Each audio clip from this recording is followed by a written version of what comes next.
Hi there, welcome to Boxing Deep Dive. I'm Lynden Hosking and we've got a great show for you tonight. This is our weekly show where we catch up on all the Aussie news and world news. I've also got an interview with Mike Altamura as he talks about his new venture in the promotional game as a talent scout for the new firm Probellum. I hope I got that right. I'm joined as always by my co-hosts Grant Tazzie Brown and Peter Maniatis. How are we, guys? Great to be on the show, Lynden. I hope I got that right. Is it Probellum or Probellum? I got this wrong last week. What is it? Probellum. Probellum. I think it is. All right. So Mike's going to be on. We've got our normal.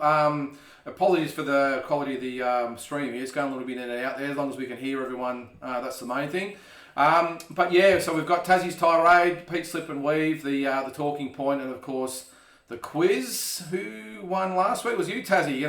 Tazzie. Yeah, I've won the last two in a row, mate. It was a blitz, wasn't it? I'm in best form at the moment. Yeah, look, Peter's you're only as good as your opponent lets you be, and Pete's a great opponent. But I think I'm in a zone at the moment, mate. So we'll see how we go tonight.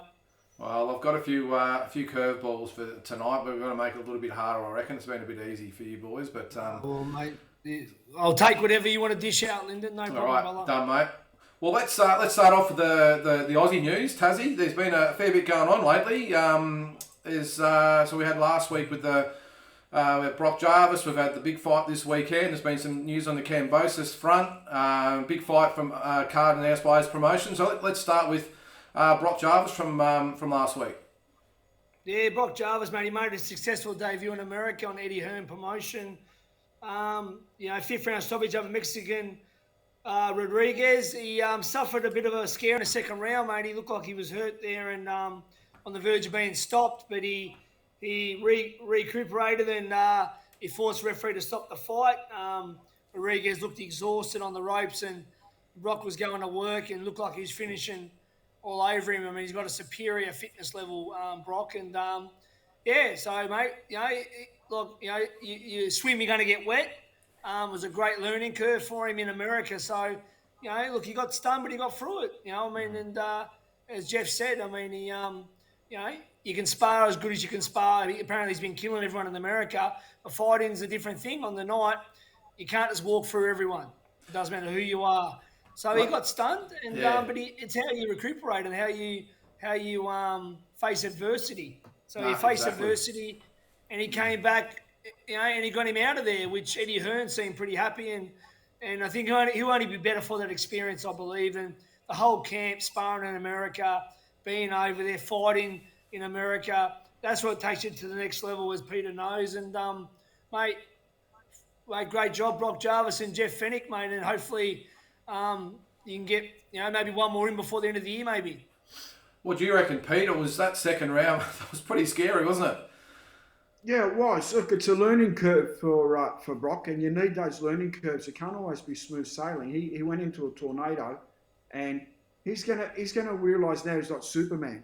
You just don't go in there. Someone's gonna, and he's lucky he's not at a top level guy. If you're at a top level guy and he's got you like that, it's game over. So that guy sort of spent his bullets a bit differently, and he went head hunting. He had it go into the body, kept low, but Brock had that guy covered anyway. I was just surprised that it happened. It was one of those one-off things that you get caught with a shot. He's up against the ropes. It's an awkward position. That guy got a lot of momentum. The referee could have stopped the fight. A lot of the people that I was watching the side said that fight should have been stopped. I mean, that's another issue that we could talk about. I don't think so. But if it was a trigger-happy referee, he stops that and Brock ends up copping a loss. This is where, if you're in Brock's mind, if you're ever caught in that position again, it's not a bad idea to take a knee.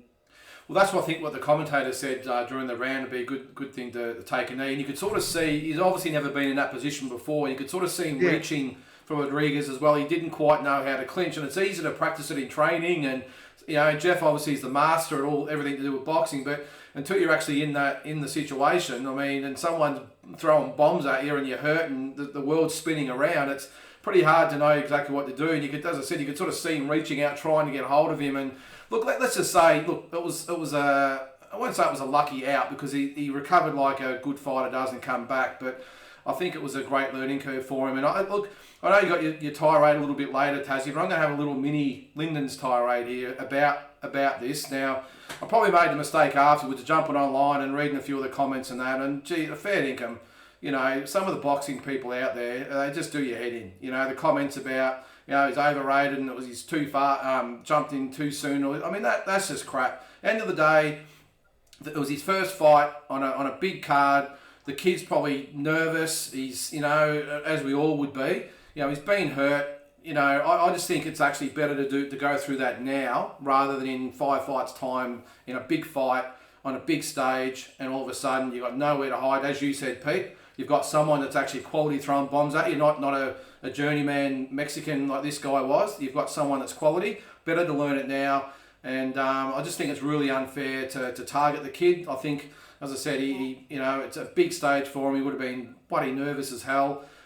Big stage. I just think he handled it so well. And to get through that second round and then to refocus, readjust, reset and everything, and then get back on top within a round or so, I think that was the epitome of what he's going to be as a very, very good fighter. That was testament to Jeff Fennick's training. Yep. Jeff Fennick's got him trained to the minute. He's like a weapon, and his fitness is amazing. He's got a massive heart. He hasn't had a massive amateur career. So this was good that it happened because it's reset his mind. As I said before, I'm not Superman. I'm not just going to be walking through people. It's going to be a tornado come at me as well. I'm going to need to adapt. And as you go up through the levels, that becomes more apparent. And it's good. We found out he's got a massive heart. B, we found out he's got a great chin. And C, we found out he can take the storm and come back and keep firing himself. So I think that was more impressive to me than Brock blowing him out in 2 rounds. If we had knocked him out in 2 rounds, we wouldn't have known. We got more answers out of this. And testament to Jeff Fennick, he's a genius, the way he sets his fighters to be so mentally strong the way he was. And Brock got the W and he got the KO. So hats off. It was like a big tick for everyone, but there were some scary moments. Everyone that was watching the fight, at one stage, the thing is, that's right, Peter. I mean, look, like Jeff said, apparently he's been sparring. He must have been sparring very well over there. So apparently he's been giving it to everyone. And I'm not sure what names, but, you know, I'll tell you he's been sparring some pretty good fighters. So apparently he's been going phenomenal, but taking it into the ring and a fight's a different thing. So he had to now see that you just can't walk for everyone. It does not matter. Yeah. Now, this guy, I think, had fought a fair few. I think something like 6 of the last opponents all undefeated. So the guy had been fighting good young, you know, good guy. So this guy was no mug, obviously. And like you said, Lynden, so many times Aussies build their record up, go over and face the big fight, and then get destroyed. He's over there now fighting and seeing what it's like. So as you said, it's better to have this now happen and you learn from it. Because most Aussies don't get the chance to fight in America or anywhere really unless they fight for a world title. And usually they're going over there, you know, with the odds stacked against them, getting a good payday maybe, and they're shot at a dream, which a world title is everyone's fantasy, but they're not really ready to win the title. Where now guys like Brock and that, I mean, going over there fighting this far early in their career, it's only going to help them massively when the time comes when the big one's on. He's already faced adversity now, and he knows what it's about. So, yeah, look, it's a really good positive thing. And, Lynden, going back to people on Facebook, mate, you shouldn't even be looking at comments. I don't normally do it. Most people, and I don't care, anyone can take this personally if they're watching. I couldn't give a shit. Yeah. Most people are dickheads when it comes to boxing. Unless you've been around the sport as a fighter, manager, trainer, promoter, and know the sport, you don't know shit. Sitting there eating your chicken and your Sandboy chips or burger rings, watching them bagging out fighters. Well, how would you like it if you got a smack in the mouth, most of you guys? So most people don't know shit about the game. Again, on Facebook. Facebook's the worst thing ever invented, really. Yeah.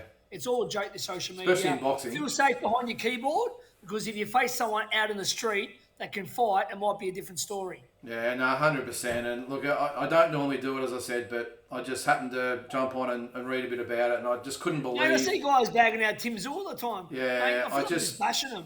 How dare they bag out a guy that's fighting everyone, cleaning out his backyard, and now he's just wanting to. Oh, I can't, mate. He believes he can beat any of these guys, and he's doing it. So how can you knock that? I mean, it just shows me. Well, let's face it, Idiots. Tazzy. He could easily stay here and fight Filipinos and Thais, or not. Nothing right. There are some quality guys, but sometimes the quality guys that get brought out to Australia aren't the greatest. Let's face it. He could easily do that, but he's gone over there and he started the second phase of his apprenticeship of going onto the big stage and fighting these types of fighters. And obviously the next one will be harder, and they'll get eventually harder. So the good thing is when he's actually going to fight, probably along the lines of the George Kambosos track, he's going to be ready. And I've actually got this in my talking point later to actually discuss this a little bit further. But I just want to say, hey, just super proud of him last week to get through that second round. I'd like to maybe see him maybe take a step backwards sometimes and sit up with a jab or something, but he's got that Jeff Fennick mentality, hasn't he? Head on the chest and let's go. Let's just throw bombs. It's entertaining, but let's hope it's got some longevity in his career. Yeah, I mean, look, there's only one Jeff Fennick, and I've trained with Jeff and all the boys, Hussy, Skinny, mate. Like he's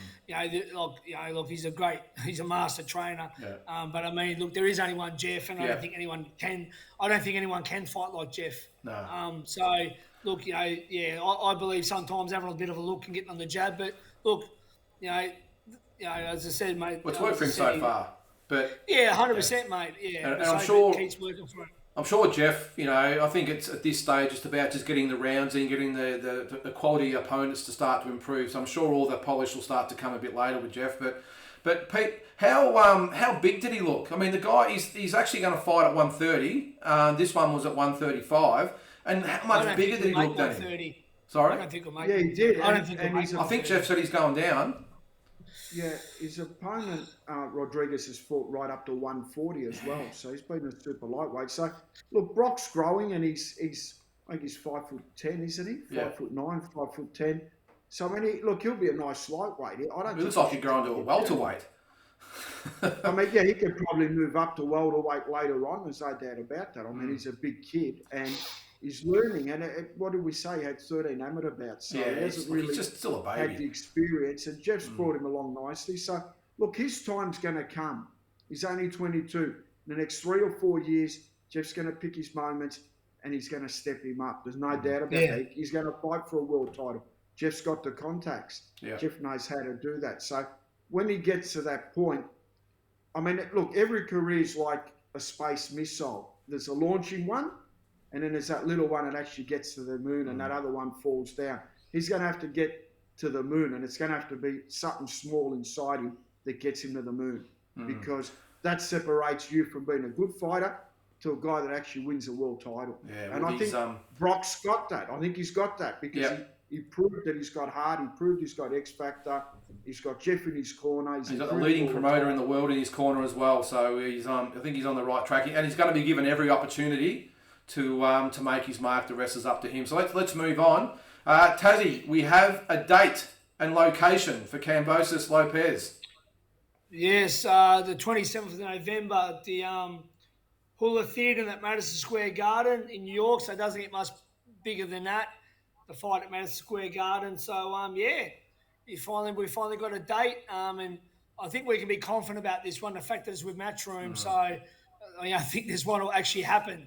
So look, I'm very happy for George to finally get his chance, and the fact that Lopez was having a bloody argument with Haney the other day. I mean, doesn't really, things like that. Maybe he's thinking past George, and let's hope he is thinking past George, because we want George to go in there, and hopefully surprise Lopez and really be the underdog and make it a Rocky story, because he's fighting for all the belts, the undisputed title.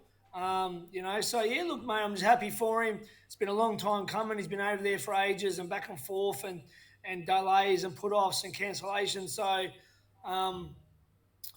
hopefully, by the end of that fight, mate, we'll have a new world champion from Australia, and I can't wish him any more but the best, mate, because he deserves it. He's done it the hard way. Yeah, Pete, he's super confident, isn't he? He's just got that swagger of a world champion at the moment. You can just tell by his body language and his training and the stuff he does on social media and that sort of stuff that he's ready. He's ready to take these titles. Look, he believes in himself. He's well trained. He never takes a day off. He never takes a shortcut.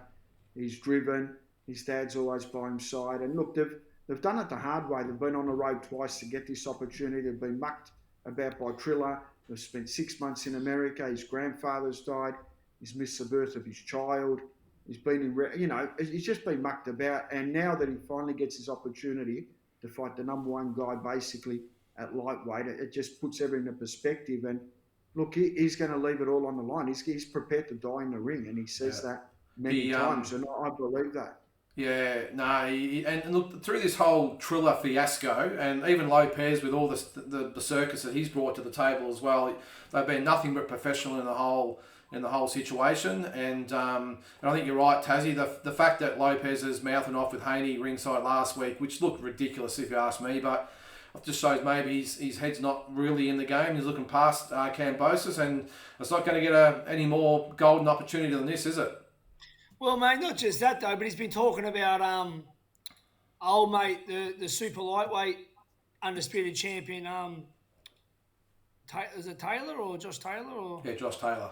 Yeah. He's been talking about him. I mean, like, the old history goes, as we know in boxing, many times they're thinking about another fight, like a Tyson fight in Holyfield when he gets beat by Douglas or anyone that, as soon as you take your mind off who you're facing and you look past that guy, history tells us that it doesn't usually end good for the champion. So keep thinking past George, and let's hope that there'll be a big shock and surprise at the Hulu Theatre at the Madison Square Garden, 27th of November.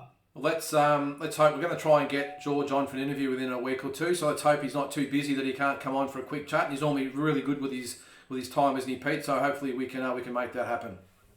Yeah, he's a good guy, George, and so is his father, Jimmy. Yep. Great family, great people. Yeah, no, that'd be great. All right, so we move on to this weekend, Tazzy, and we've got a big card headlined by a couple of top-line females.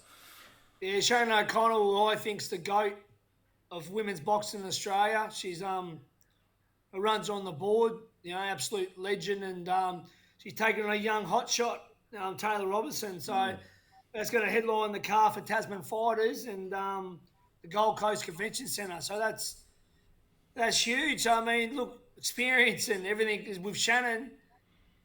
Taylor Robertson's young and only had the one fight, but she must believe in herself. And I mean, does she know something that we don't know? I mean, Shannon's got to be favourite, obviously, and for good reason. She looks phenomenal too, the training and her body and muscle. And but this girl must be quite good. I don't really know a lot about her, but I believe she must have been a decent amateur. Yeah, she's been a top line amateur. Yeah. Yeah, well, she must be to get. There must be to have this interest in the pro. So look, that's great. And the undercard, Aoife Law versus Luke Woods. Luke Woods for me is from Tasmania, obviously Latrobe. I know him and his dad well, his brother. Luke Woods is the ultimate road warrior. He went to the Commonwealth Games in 2010 for Australia.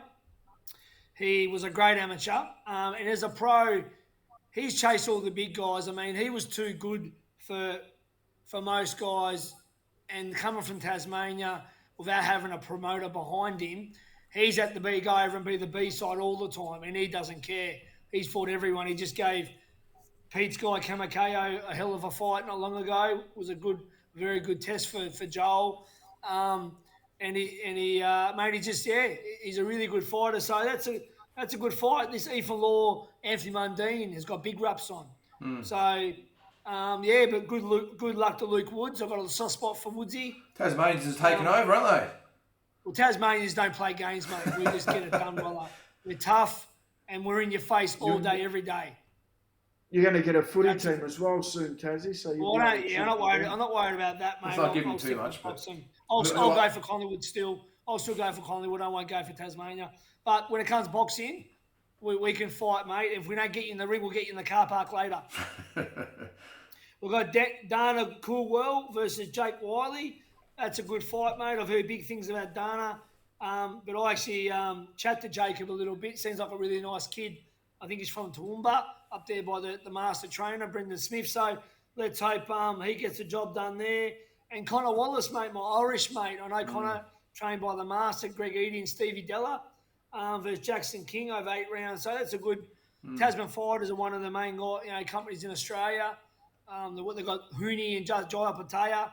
I think they're pretty good, mate. So, like, yeah, it's a good card, mate. So, Queensland's obviously, I think, leading the way with pro boxing at the moment due to COVID. So, good luck to them, you know. And Pete, I just said before, how good is it? We've got a major fight card headlined by 2 females. It shows that making some progress there, and it's a great fight to have as a headliner. Yeah, it is. It is. And look, Shannon O'Connell. I mean, what a work rate she's got. She's phenomenal, and it's good to see. And I've heard a lot of good reports about Taylor Robertson. So it's going to be a great night of boxing. The undercard's good. Tasman fighters. Mick Francis always puts on a good show. So I'm sure it'll work out well. Should do. All right, and not just that. We'll talk more about it next week, obviously, as we get closer. But it might, we've got another big fight night as well, headlined by two women in Tasmania. Yeah, I was just going to say that, Tazzy. 2 weeks in a row. Yep. Yep.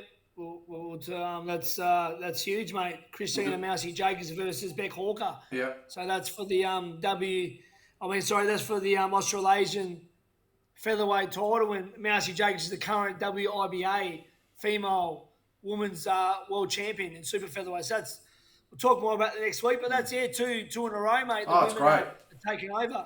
And it's good, isn't it, Pete, that it's probably, again, the COVID positive in all this is that these girls have got to fight each other. I mean, if you talk to Shannon, she probably sees this fight as not really progressing in her career, but at her age, she just needs to keep fighting and keep active. Taylor Robinson's only had the 3 fights, but a pretty long amateur career. She sees it as an opportunity. I think for her, it's a win-win. If she wins, it's massive for her, and off she goes. If she loses, well, who cares? She dusts herself off and she goes again. But and then obviously next week too, Tazzy, 2 girls that might not necessarily fight each other in a normal situation, but who else are they going to fight now? Let's get it on together. So I think we've said this a few times, that how good it is in the COVID situation that we've got these great fights happening. Yeah, it is. Good. All right, last one. Last one, Tazzy. This was announced today. It is the Ace Boxing Group's card on December 4. That's a ripper fight. Yeah, mate. Yeah, obviously Angelo DiCarlo, my very dear friend, and one of the best in the game. He's one of the best in the business, mate. Yeah, Flanagan versus Mason. So Mason, big rap side here on Mason. Is a real future star. Flanagan's an old warhorse. He's fought at the top level, so this is a big fight, I think. And congrats to both teams for getting it on. That's awesome. Yeah, doing good things up there. Ace Boxing Group. They sort of dominated the Victorian Queensland landscape for a few years now, so still doing well. And with Tasman fighters up there as well, it's pretty hot up there in Queensland at the moment. What do you reckon, Pete? Who wins that fight? Floyd Mason, look, he's based now. He lives actually in Eastside Boxing Gym. Yep. He's trained by Frankie Pianto, so he actually lives at the gym. He's a born-again Christian, so he goes to church twice a day. Real spirited guy. Hung out with him a little bit because he's great mates with Joel Kamikayo. When I was up in Queensland, we all went out and went to a few of the shows. Great guy. He's a Kiwi. He's tough. I think he's ranked about 30 on BoxRec. He wants to eventually fight Wylie. He's managed by Glenn Hosking and Angelo DiCarlo. So, look, it's good. I think Mike Altamura is involved as well. I'll ask him in a minute. Mike is, I think so. Is it? He might be. Yep. They're all involved. Yeah, it might be. And then, so this is really a good step-up fight for him to see where he's going to end up, because Flanagan's no walk in the park. No, obviously, exactly. Jai Patel is obviously number one in the country at cruiserweight, but I guess Wylie and maybe the winner out of this one will definitely be arguably fighting off for the second spot. Yeah, well, you'd think Jai Patel has probably moved on to the world level now, but Wylie, who's still coming up, 100%. Fights against these two would be, and now that Jason Waitley's with Tasman Fighters, hopefully some of these fights. Is he? Jason Wylie with Tasman Fighters? Tasman Fighters, yeah. I didn't know that. Yeah. Okay. Interesting. Yeah, he is. Yeah. He is. All right, well, that's the Aussie news, guys. We've got a little bit of an extension of the Aussie news because we're lucky enough tonight to have, was normally a host of ours on our classic fights and dream fights, but we've got him tonight in an official capacity, and hopefully he can show us how to pronounce the name of his company. We've got Mike Altamura. How are you, Mike? I'm very good, thank you. I would say I'm honoured to be on this program, but I'm always honoured to be on any of the programs, whether it's the ones that we share and I come on as a co-host, or whether as a guest on this one. So it's always lovely seeing your three faces. I appreciate it, mate. Well, first off, can you actually tell us how to pronounce the name properly? Yeah, Probellum. Probellum. So Probellum. it's a play on the Latino word parabellum, which means prepare for war. Prepare for war. Okay, I like it. So Mike, tell us a bit about it. We've read about you're the head of development. Tell us a little bit first about the company itself, how it's come about, and what it's actually going to do for the sport of boxing. Yeah. So you can hear me, okay, right? Yeah. Yep. Yeah, perfect. So yeah, I'm head of talent development, which is it's a pretty big undertaking because, as you'd imagine, since the announcement, few of the world champions, the likes of Nonito Donaire, former champs, Regis Prograis, Badu Jack, when you have those announcements come out, then, Batchkov, the Olympic bronze medalist, there's more big signings to come. But when you have the initial few, what happens is you get a rush of people interested in signing with the company. It's like anything, anytime something new unveils in the sport, people gravitate towards it. So one of my primary jobs is just acting as a filter on a lot of the talent and just looking and seeing, firstly, what global markets we want to target and break into, but also filtering the talent that is either inquiring or that people are sending in our direction and just trying to tier it. So you look at, you've got your A-tier must-sign talent. Then you've got your probable, your B-tier talent that might develop into world championship level. You've got your C-tier, say, that are a bit more of a risk. And then you've got your other talent that you wouldn't necessarily sign, but they may work for a region that you're looking to build and grow into. So it's processing a lot of that, which at the early stages, you guys know from your extensive experiences in our industry, in the early stages, a lot of it is pretty much a fact-finding mission, of which you're just processing and digesting the information and then looking to see how to implement. So right now we're in the stage where we're building towards seeing how to implement. In terms of the background of the company, as you guys know, the head of the company, CEO, is Richard Schaefer, who needs no introduction in boxing. Essentially, Golden Boy Promotions was built on the back of his business nous and his intelligence. He's not a boxing guy per se. He comes from a Swiss banking background, but because of his experience as a promoter in our landscape the last, say, 18 or so years, he knows the sport, but he also knows where to delegate to his internal team. So we've got him at the helm. Behind the financing is Ali Shamspour, who is, a entrepreneur, a British entrepreneur, very well known in the Middle East and in Great Britain. So in terms of the company, we've got very good structures in play. We've got good experience behind the scenes. And for me, it's a great opportunity. If you look at the post I put out when I announced the role, the hashtag I put was legacy time. And to me, it's an opportunity to hopefully build a legacy that looks to shape the sport of boxing in a very positive manner in the years to come. You got a question there, Tazzy?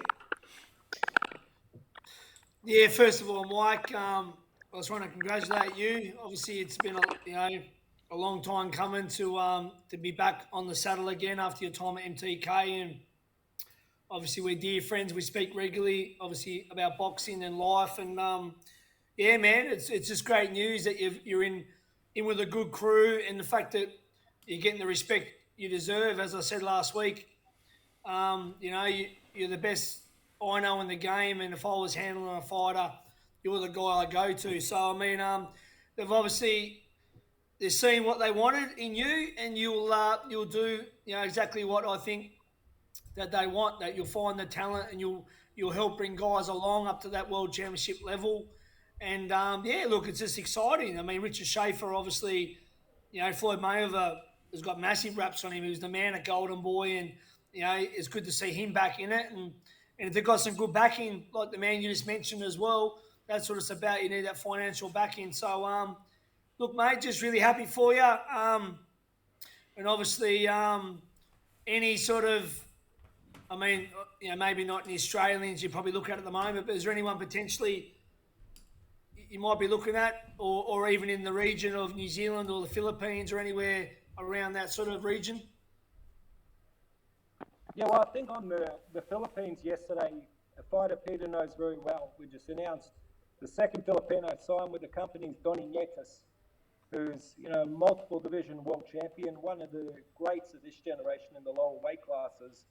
And I think he still potentially has a world title run left in him at 115 pounds. I think that he's got the ability, even at his advanced stage, to beat the likes of Estrada and Chocolatito fighters of that ilk.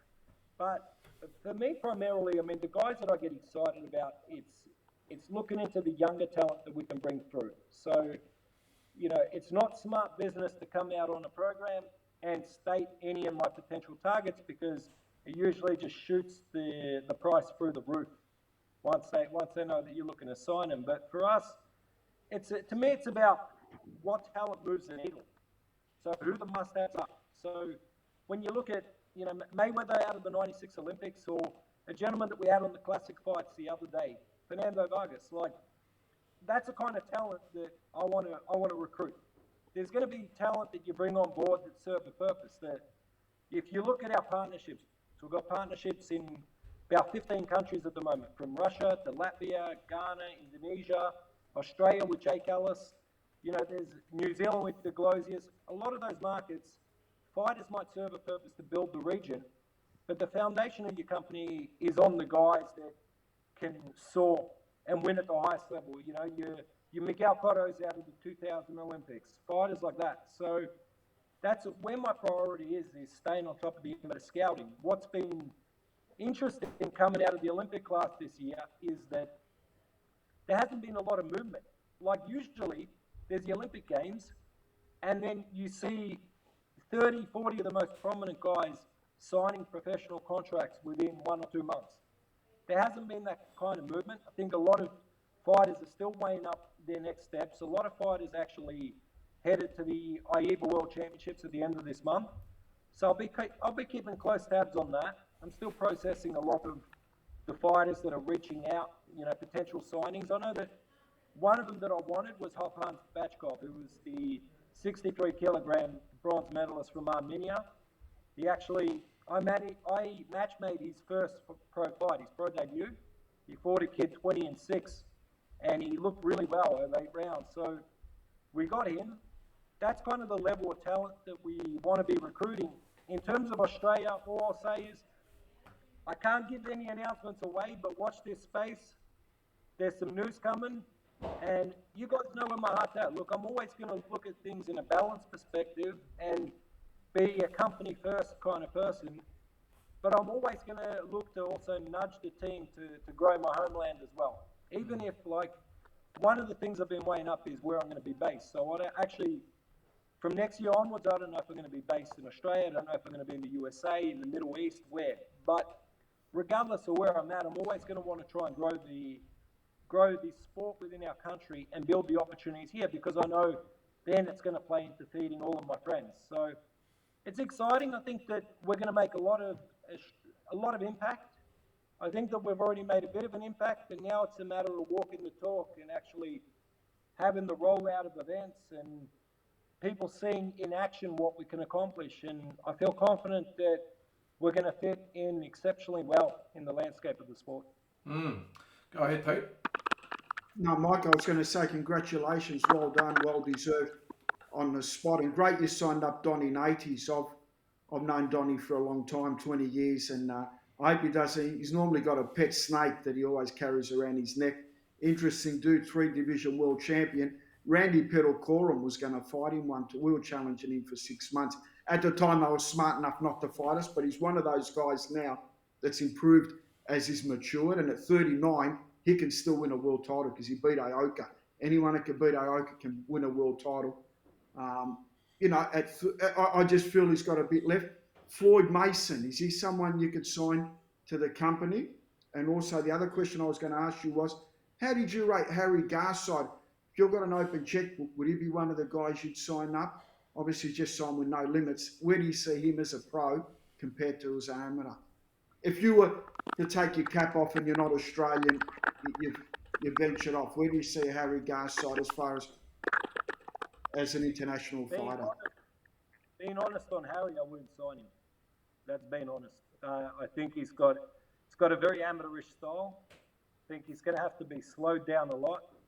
It might be something that it's just he was fighting to a style and then he's going to be able to adapt to the pros, because you see that plenty. Guys that didn't have a lot of power and maybe moved too much and darted in and out, and then they settle in the pros. But from my perspective, I would rather take the other bronze medalist we have in Batchkov, who's a ready-made pro, who I can put him straight in with guys ranked, top 15, top 30 in the world, and feel confident he can beat them, rather than someone like Garside who might take 2 or 3 years to develop and then comes with high expectations because he won a medal. So it's kind of, unless you've got the system in play that feeds into that, I think him signing with no limits a great move, because they need that next star that they're going to build on their platform. And I think that, especially in Australia, he's skilled enough to win a national title, probably within 4 or 5 fights. But being honest, with the price that would have come with him, I probably wouldn't have signed him. Not even after his exhibition. I was going to say, not even after the exhibition you viewed on my night with Pretty Boy George.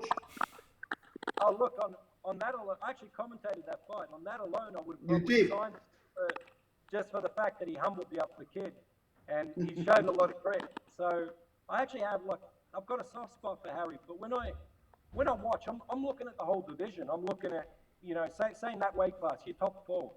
You've got Garside, you've got Batchkov, you've got Keyshawn Davis, and you've got the Cuban Cruz. So if you're tiering it, probably in the pros, it's a coin flip between Davis or Cruz. Then your next one is Batchkov.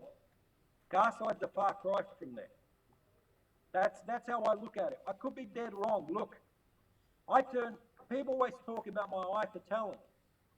I turned down Julius Indongo after I seen Anthony Little slap him silly in the 2008 Olympics. Understandable. Julius Indongo, 13-0, I turned him down again. A fight or two later, he knocked out Troyanovsky in 40 seconds for the world title. So we don't always get it right, there's times that guys develop, there's other guys I was so high on.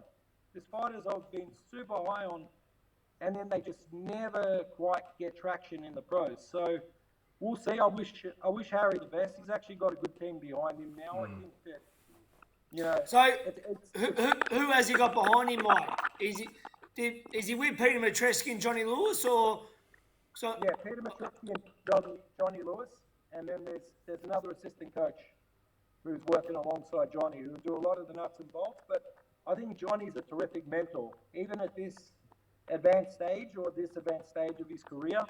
I think he's a terrific mentor for a kid who's going to need that kind of guidance injected into him along the way.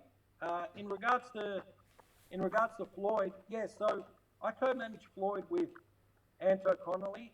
He's promoted by Angelo Di Carlo, so that was in place before I was with Probellum. He's a talent that I think a couple of fights down the line, maybe we look to do a co-collaboration if Angelo's open to it, but I respect his spot as the person who's invested and as the promoter of the fight. So we'll just see where that leads us. That was, like I said, that was a deal that it was in place before I started this working relationship with Probellum. But I think that Floyd's got a really good test in December, and to me, I think it's a calculated risk. I think it's a smart fight. I think it's one of those crossroads fights, which has just come at the right timing on the outside. But, this sport can either make you look like a genius or a fool sometimes, and the same amount of decision-making goes into both outcomes. So hopefully from outside, it turns out to be a smart, calculated decision. So, Mike, when can we expect to see all this rolled out? I mean, once you said before, you've got promoters in line all over the world. When can we start to see the promotion start? Well, I think there's an event November 26th in Dubai with B4G, which is a co-collaboration. Yeah. And then you would have seen that we won the first bid for the Jean-Real Casimiro and Paul Butler WBO World Title fight, bantamweight. So that'll be staged December 11 as well, either in the UK or in Dubai. And that will be the start of our own branded events in that respect. You might see a little bit earlier our co-branded, our partnerships. I know in Australia, for example, December 11, God willing, everything stays okay with COVID. December 11 will be the first one in collaboration with Probellum you'll see out of Australia with Team Alice. And that'll feature a couple of young fighters that we'll be working with as well. So stay tuned for those announcements. And at the moment, also looking at December 26th in Ghana. So just finalising a few things there, and then that'll roll out. And pretty much from there, expect 1 or 2 shows every week for the balance of 2022. It's going to be an exciting time. I'm not sure yet how within the company we're going to be able to handle all of these operations, but I'm sure that we'll find a way, and I feel relatively confident that in time our team will incrementally grow. We'll start adding on specialised staff in different areas. Mike, can you get a position for Probellum in Tasmania for Tazzie?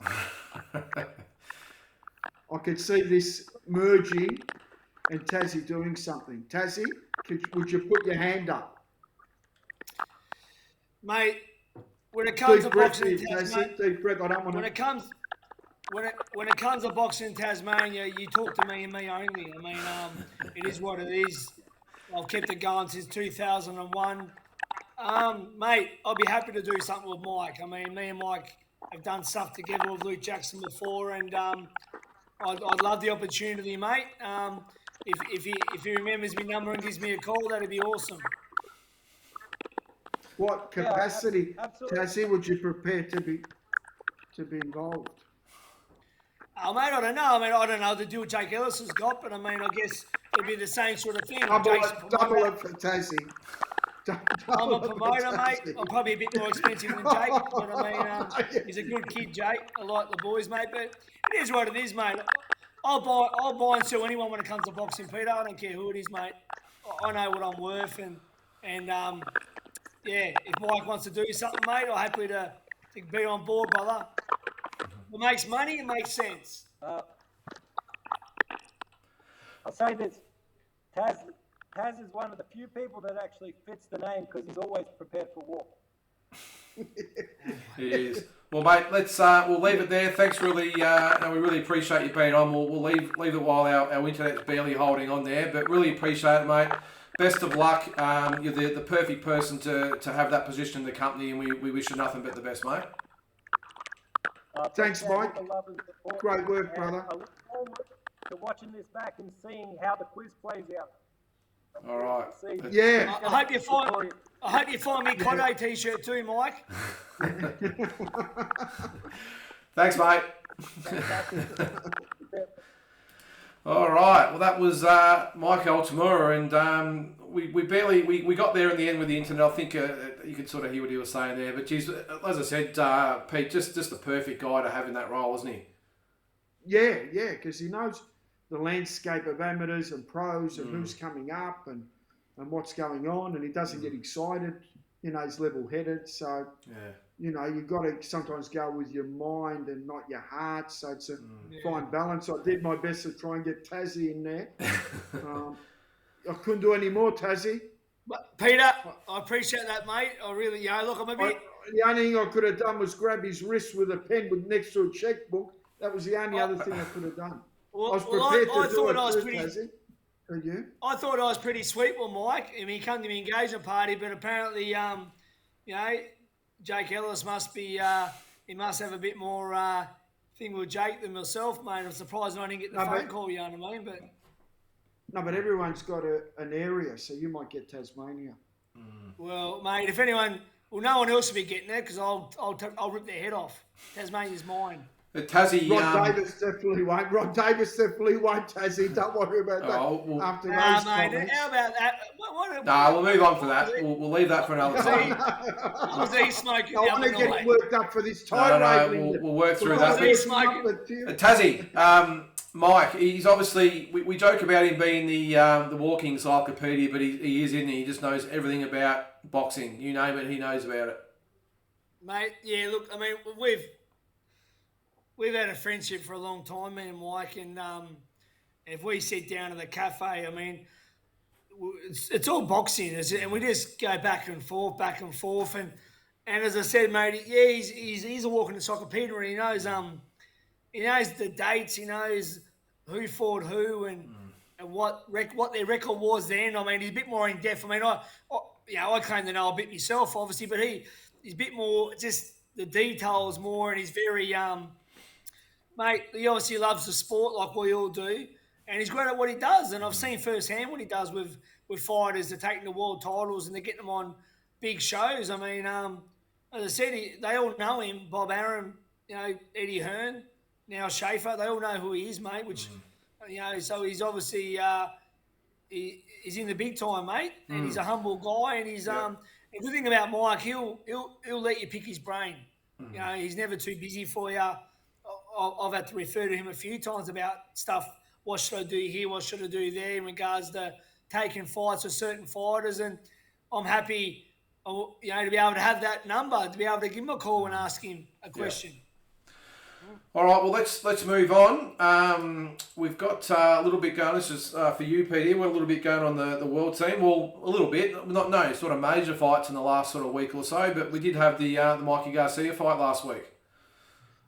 Yeah, lackluster performance of Mikey Garcia. I mean, he just did not fire up. He just looked like he was... And the most concerning part was he thought he won the fight. I mean, a guy that doesn't really... He just went through the motions. I know his brother Robert was... You just sit there and you think, what do you do? Do you keep going with this? This is going to hurt his career. It's a dint. You can't go into big fights after this, so... what do you do? Where do you place him now? Does he retire? Does he need to go down in weight? What's that? Does he need to go down in weight, you think? Yeah, but where's the motivation coming from? There was just there didn't seem to be much motivation there. And I know he had his heart set on the Pacquiao fight and he missed out. Pilgrim were going to put that fight on, and Manny went and signed with Errol Spence, and then that ended up being Ugas, and that backfired. But that was a fight that Garcia wanted, the Pacquiao fight, and that was signed, sealed and delivered, and it didn't go ahead. So he was a little flat, and he just couldn't get up for this fight, and now he's at the crossroads. He needs to now sit back and say, do I want to box or don't I want to box? Because the Garcia family, I mean, they're great people, and I mean, Roberto Garcia reminds me a lot of Billy Hussein. They'll just sit, you can sit down to talk to him for 2 hours if you want to, and he'll answer everything. He'll give you his time, he'll invite you to his house. He's one of those guys, and so is Mikey, and it's not fair now that he's in this situation where he might end up a journeyman for the top guys. I mean, this guy's a 4-division world champion. Where do you pull a pin now? He's got to show the spark or it's all over. Tazzy, did you know much about the guy that he fought? I'd never heard of him. No, I hadn't, Lynden, but I was saying something about Mikey Garcia. I think it's his own worst enemy. I think inactivity kills fighters, as we all know. It's the worst thing for a fighter is inactivity, and he's been inactive. I'm not talking about Coram. I mean, like, he fought Jesse Vargas his last fight, and he obviously fought Spence and that. But before that, I mean, he had that big thing with Top Rank where he wanted to be brought out, so he lost a bit of time there. And then, I don't know about him. I feel like he really... I've watched interviews. He does a lot of interviews with Eli Setback, and felt like he really thinks he's something he's not. Like, he's a good fighter, but I feel like he thought he was a Mayweather or Pacquiao style guy. He never was that, and he thinks he can pick fights and be in the A side and that. And I think his attitude... 4-division world champion, Tazzy. I disagree, mate. This guy's a 4-division world champion. How many guys do we know that are 4-division? Come on, let's... He's a good fighter. He's a good fighter. They give divisions away. No. Feather, super feather, lightweight. He was flying for everyone. Before he fought Spence, he was considered to be one of the best but not lately. fighters. Yeah, but you can't take that away from him. He's won 4 world titles in 4 different weight classes. But he hasn't been good for a while. Yeah, I know, but he hasn't been good for a while, that's what I'm saying. But he started at featherweight. That fight was at welterweight. He needs to get down back in weight. He needs to get serious, or he retires. Yeah. Well, that's it. But he went up for the money. He went up to the Glamour division, where they all were, hoping to land a Manny or someone, or he fought Spence. That would be a good payday. The thing about Mikey, he should have fought Lomachenko, in my opinion, at lightweight. My opinion, he probably thought, if I fight Lomachenko and lose, then I'm not. He went up to waterweight, where it didn't matter about fighting Spence, because everyone expected him to get beat. And he lives to fight another day. And I agree. I was a massive fan of his, Peter, when he beat Juan Manuel and all them guys, super featherweight, Salido. Last few years, I've gone off him. I just think that he sort of hasn't really committed to the sport and been inactive, and so I'm not surprised by this effort. And I think he's done, mate. I really do. Well, we'll see. I think there's a question about that later, Pete. Well, the only other thing that's really on the world news at the moment is this weekend, World Junior Lightweight title fight. Yeah, this is interesting. Harry, I mean, some massive raps with Top Rank with him. I mean, Stevenson's good as well. Where do we look, that division now, where do you put it? Because everyone now moves up past that division where the bigger money is. I don't know the purses for this fight, but they wouldn't be that big. So I sort of feel for people now in that area where he's a great fighter, Harry. I mean, I love him, but he's going to have to jump up in weight for the bigger fights and the bigger paydays. Yeah. So, but this is going to be a great fight. It's something. Shakur is the next big thing, in my opinion. He's better than them all. Yeah. I think he's better than Davis, better than Lopez. If he goes up the lightweight eventually, I think he's the next Floyd, at skill-wise, not personality. I think he's just silky smooth and just pure boxing. He's the pick of all the young up-and-comers. I'm talking like Haney, all them guys. I think he's the pick, this guy right here. Well, if he goes up to lightweight, all of a sudden you add him to Davis and Garcia Haney, and all those guys. Oof. Yep. Cambosis, Lopez. Yeah. Oof, what a division. Yep. So who wins? All young. Yeah. Stevenson. Yeah, I think so too. What do you reckon, Pete? Stevenson? Yeah, I like Stevenson. Top Rank have brought him along nicely. He was an outstanding amateur. He's look, it's a pick. It's a pick me fight, but I'd be going Stevenson. Yeah, I think so too. Well, that's about it on the world stage at the moment. Hopefully, there's a bit more going on towards the end of the year. Let's get into the moment we've all been waiting for. Tazzie's tirade. Tazzy, what's on your mind this week, mate? You're in a good mood, so let's see how we go. Yeah, I'm in a good mood, but I mean, look, like the other day with Tlofafio Lopez and Devin Haney getting into it at the boxing, man, I'm just dead against that. I mean, like, you never seen Sugar Ray Leonard and Hearns and that doing that. Like, not before the fights were signed. You can talk a bit when the fight's signed and that, and you sell the fight, but going up and just challenging guys and all that crap, I mean, like, let your managers and promoters do the talking. I don't like that crap, and you see it, with the lesser guys, like the Paul brothers going up to people and that, all that stuff, and it's just rubbish. I mean, it is a gentleman's game, and I mean, look, to sell a fight, fair enough, but when you haven't got a contract signed, there's no fight. Going up and just doing that shit, and what's with the fathers? I've always been a big thing. Like, a lot of these fathers live through their sons, because most fathers weren't shit themselves. If you're an ex-fighter, that's fair enough, like an ex-champion. But not all these guys weren't fighters, and they're trying to push their sons to live through them, and they're there. Same as that, like back in the day, Garcia, his old man's a goose, Angelo, whatever, Garcia. Guerrero. And then you got Haney's dad's a goose, and so is Lopez's dad's a goose. I don't know if they're fought or not, but I'm just saying they're there, blah, blah, blah, typical American bullshit, fucking crap. And so it's just shit. Like, go talk to the manager, talk to the promoter, sign the fight. By all means, sell the fight and do what you do. But, I mean, the legends like Ray Leonard and Hearns and all them guys, mate, you never saw Tommy Hearns going up to Leonard at a fight night and going, come on, Ray, get in his face, or mean, Duran went a bit far with Leonard during the fight, but that was signed then.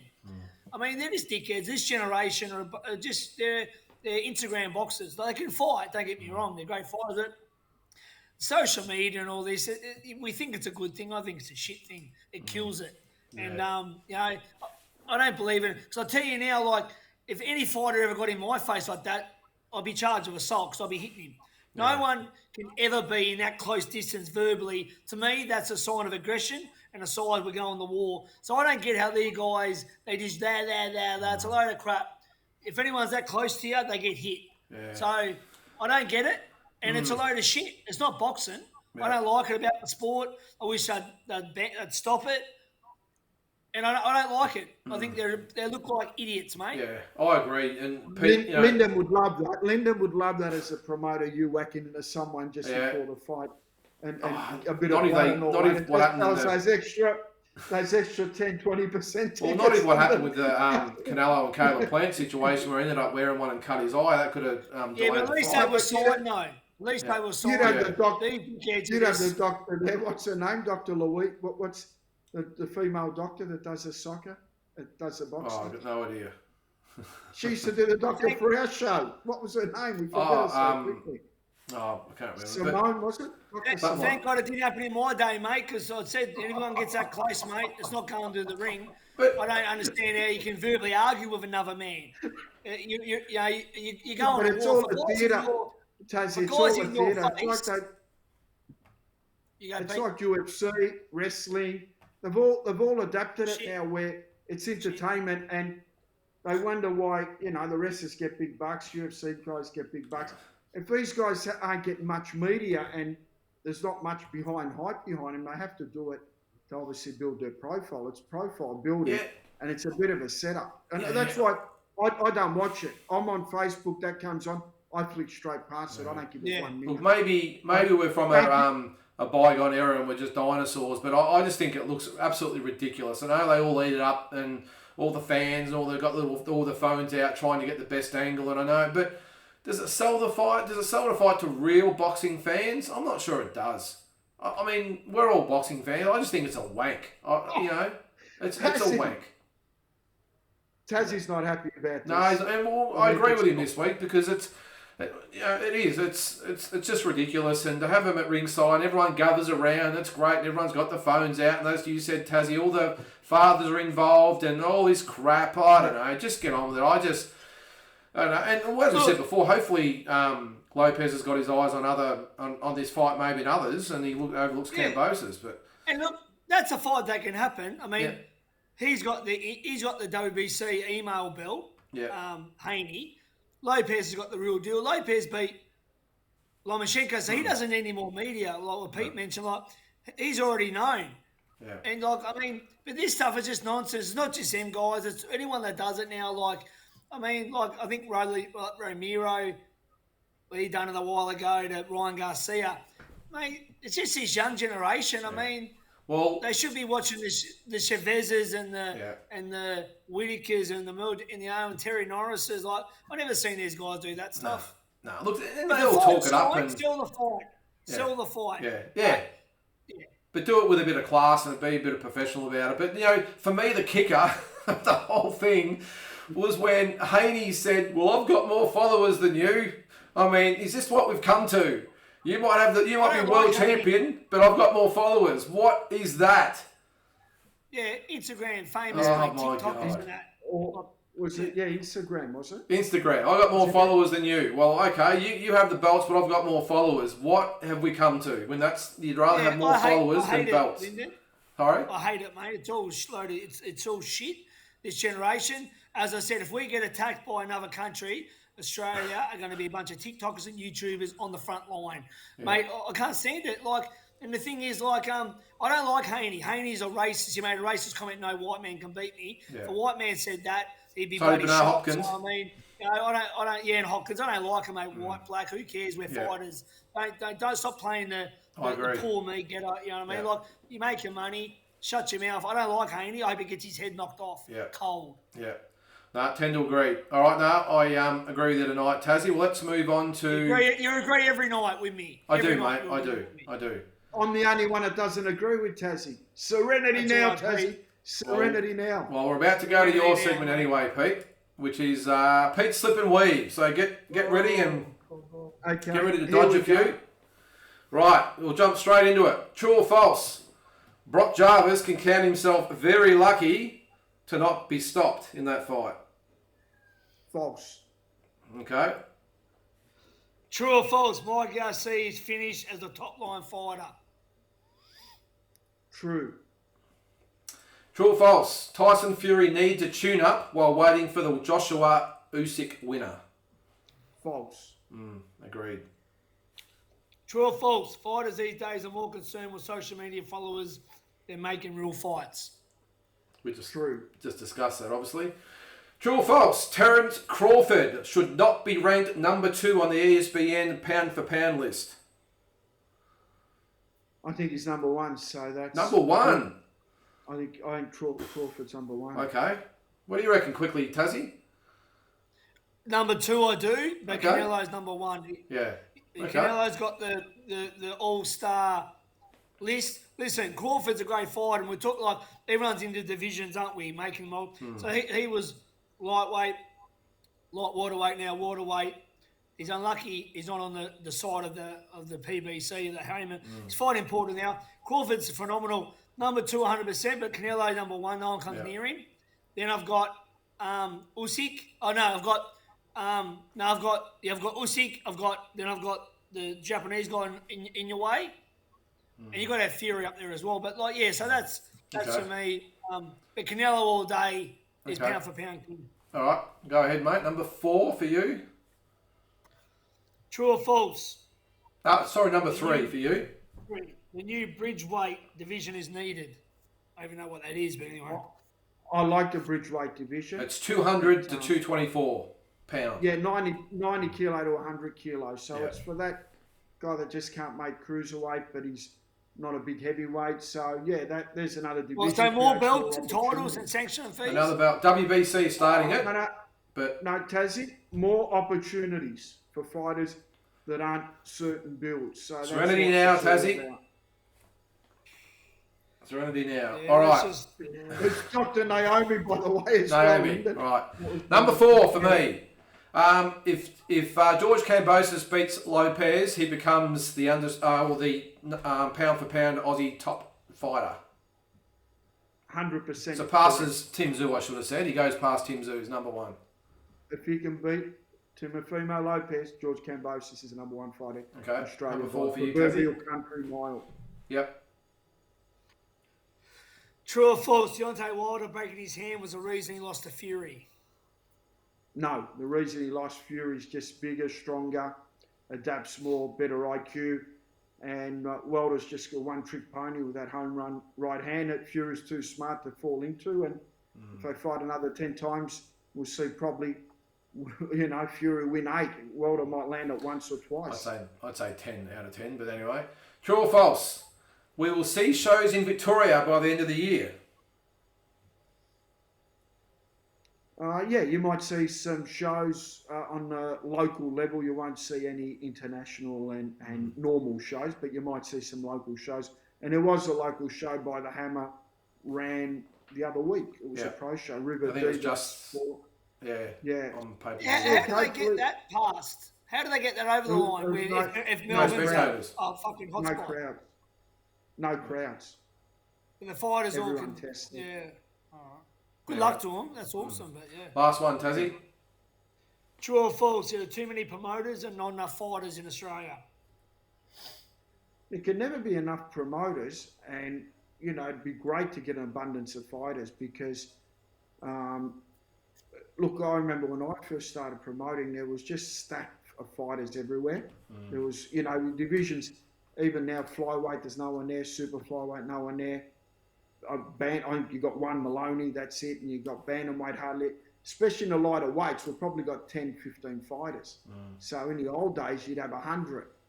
So we definitely need more fighters. But look, boxing's getting a resurgence here because of TV, No Limits, and Dean Lonigan and all these guys with the TV. So I'm sure kids will be turning pro. There's a good pathway there now, isn't there? Yeah, there is. hopefully we can get to the next level and get guys up there and get them fighting. Well, I just want to say that, mate. In my opinion, one of the best promoters in Australia needs to come back, and that's Lynden Hoskins, mate. Hoskins Promotion. So he's been on holidays all year. On hiatus. I'd very much like to see. And I was actually at Linden's last show. I was at Linden's last show. I believe it was Jay Mitchell versus the bloke from Hungary. And so that was the last Lynden, time. Where do we leave that at, Lynden?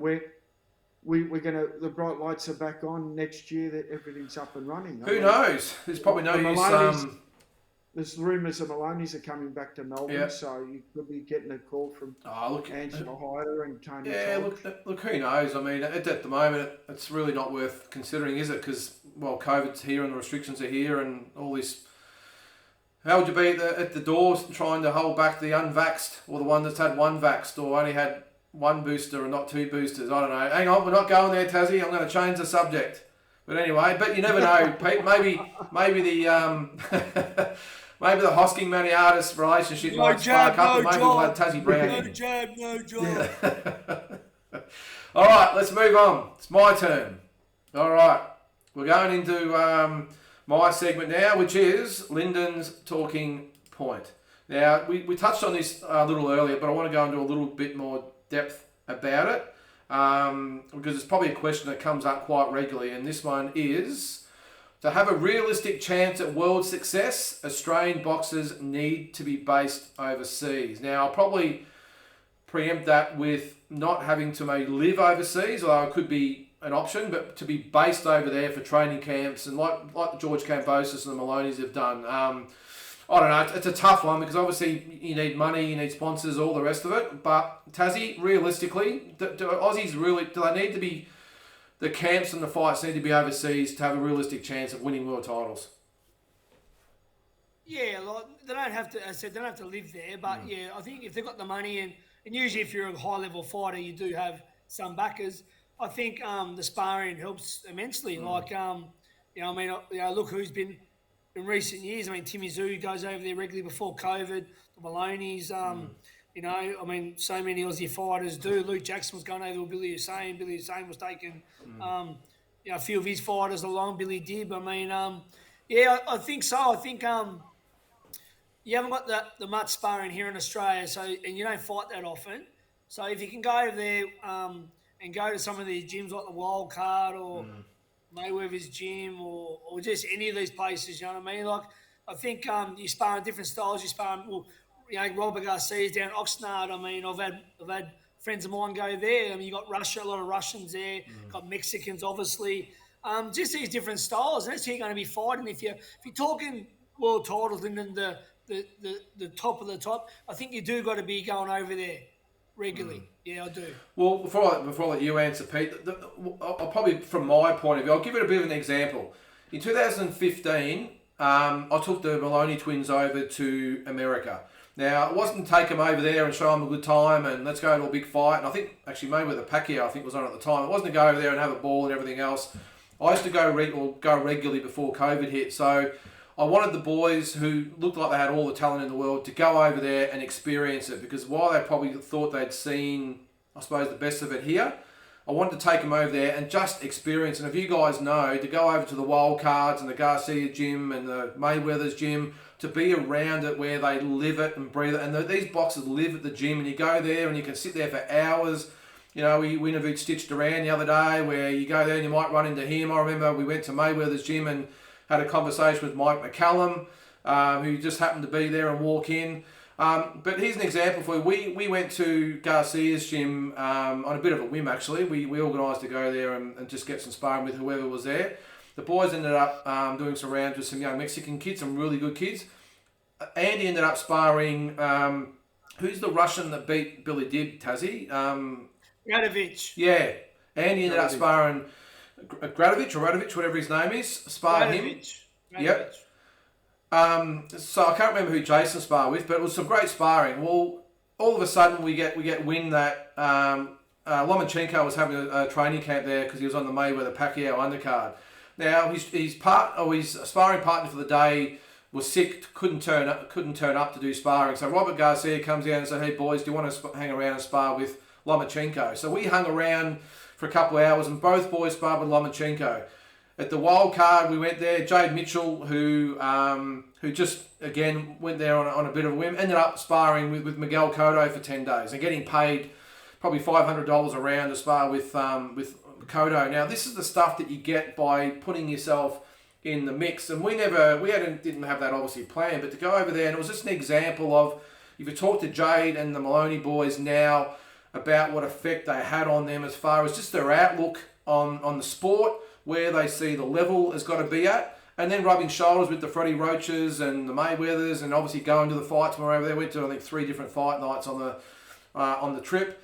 So they get to experience that. And I think just when you're around it, and Pete, I'll go to you now, but just to be in those gyms and at the fights, rubbing shoulders with those people, it just rubs off on you, doesn't it? It just makes you walk 10 times taller than what you would back here. Yeah, look, let's not be disrespectful to the gyms and trainers back No, it's not about being disrespectful to the guys here. It's not the trainers. No, this is the way I'll express it, because we do great things here, and we definitely get fighters up and ready to fight for world titles. So that's good, and we definitely get fighters opportunities. Sometimes they deserve it, sometimes they don't.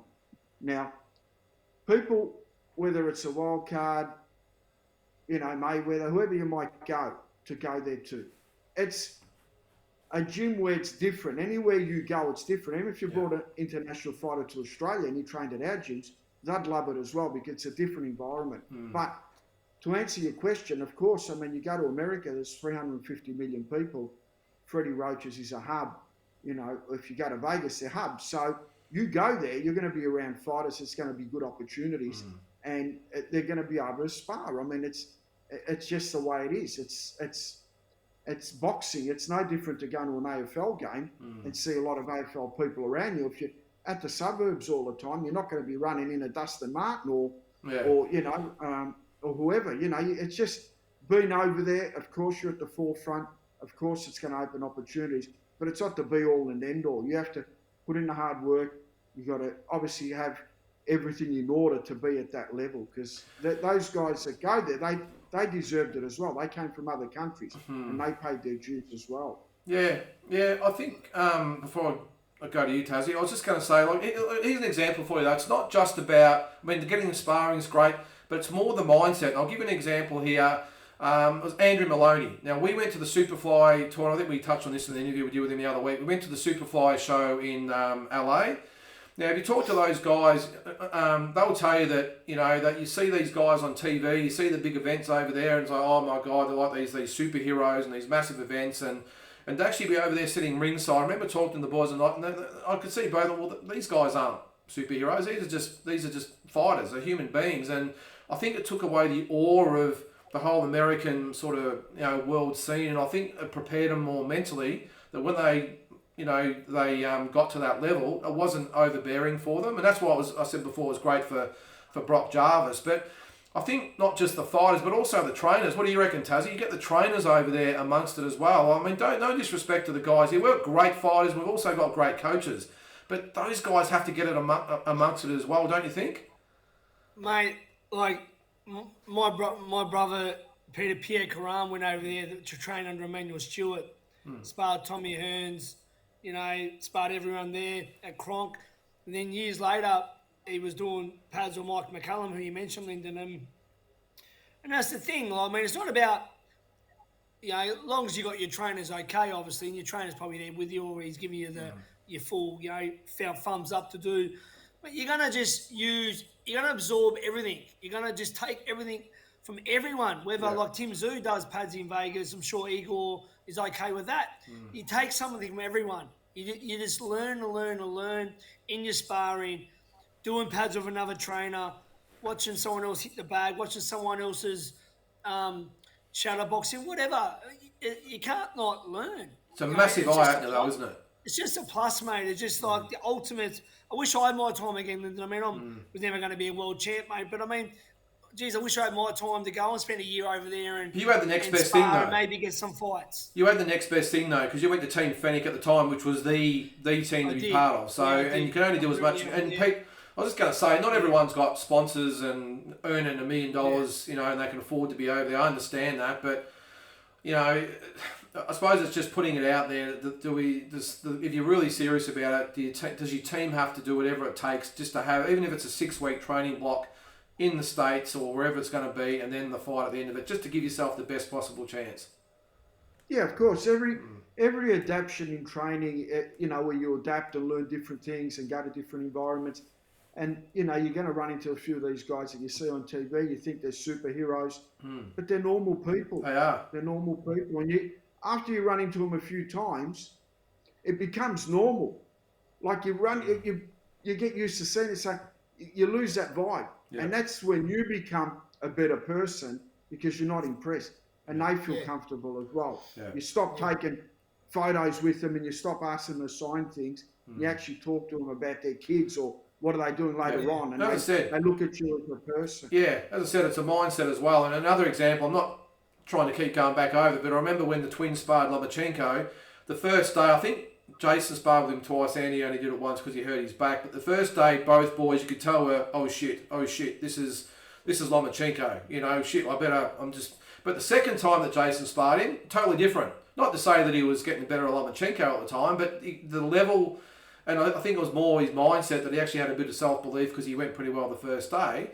He's under no illusions that he was going to better Lomachenko, but the level went from here to here in 2 days. Lynden, can I add something, mate? I believe you might have missed out there. I think Jason's part in the Nether Donaire as well. That was 2 years later. We went to one of the Vegas gyms, and I think that sparring the Lomachenko's would obviously help, but he gave Donaire all he could handle. That was 4 years ago, so he's obviously come a long way since then.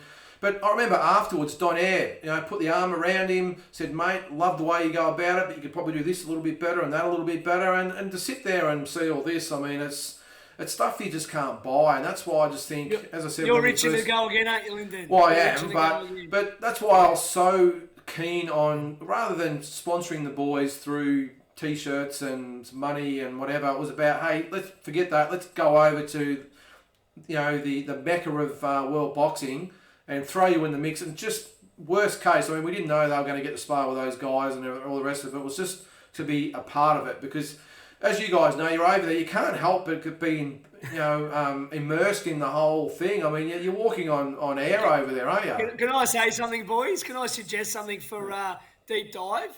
So, our Christmas party for our deep dive people, Peter, Lynden and myself, we all should have to go to a big fight in America next year. Hey, I'm part there. Of our deep dive Christmas crew. You can tell we're all missing it, can't you? You know, but anyway. What do you reckon, Pete? That's our Christmas party. Why not? Boxing deep dive. The host can pay for the airfare. Well, we might do a deep dive, boxing deep dive tours, I think. If you want to come, there you go. We'll take us on a tour to Vegas. We've all been there enough time. So, anyway, it might be a little bit of time anyway. Make sure you double vax though, Tazzy. That's the first thing. All right, moving on. Oh, mate, yeah. Do you have to go there, mate? Yeah, good. All right, we'll move on to everyone's favourite subject.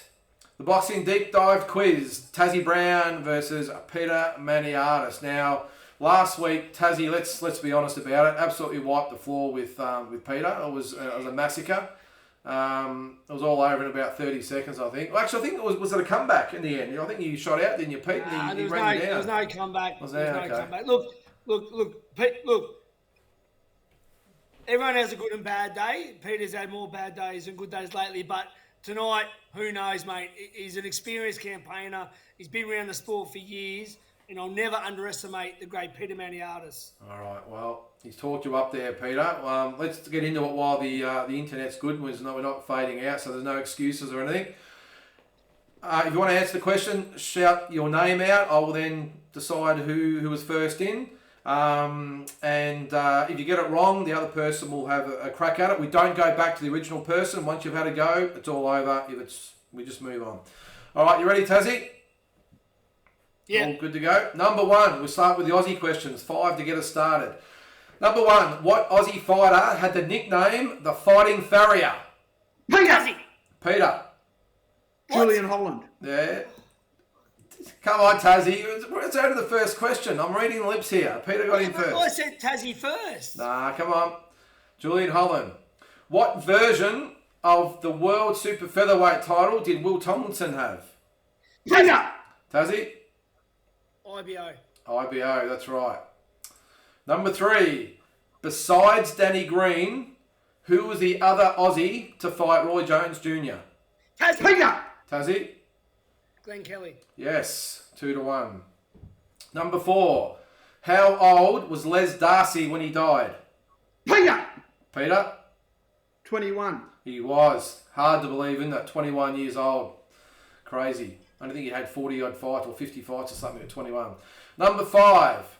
What fighter ended Barry Michaels' career? Peter! Tazzy. Peter? Rocky Lockridge. Yeah, 1987 in England. So it's at 3-2 for Peter. All right, let's go into the international questions. Number 6. Aside from 2020, in what year did Manny Pacquiao not score a win? So 2020 was COVID. What other year did he not record a win? What year? 5. Tazzy. Yes, Tazzy.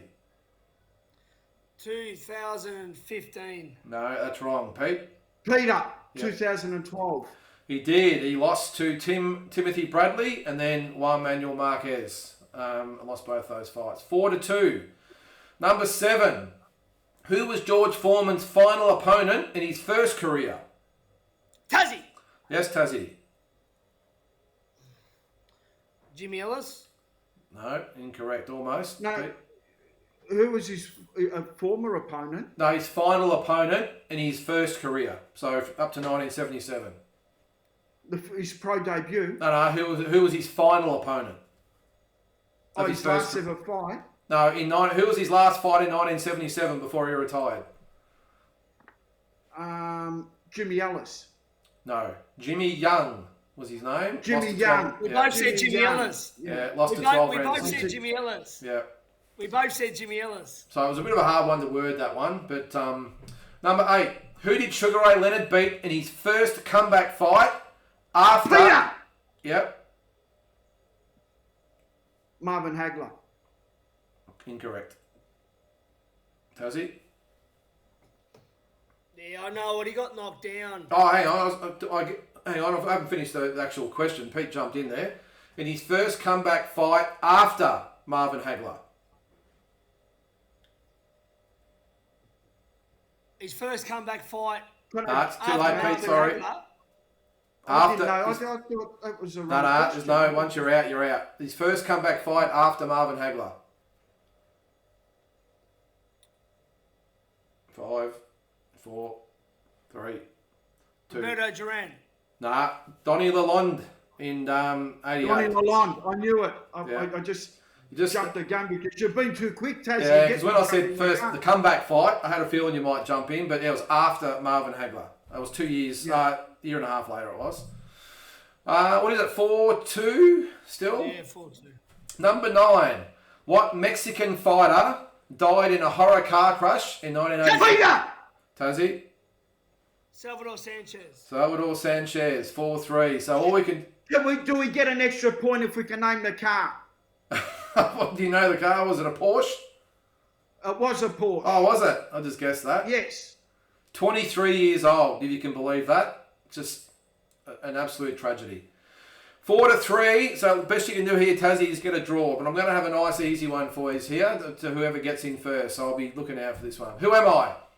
I was born on March 5th, 1960 in Massachusetts, USA.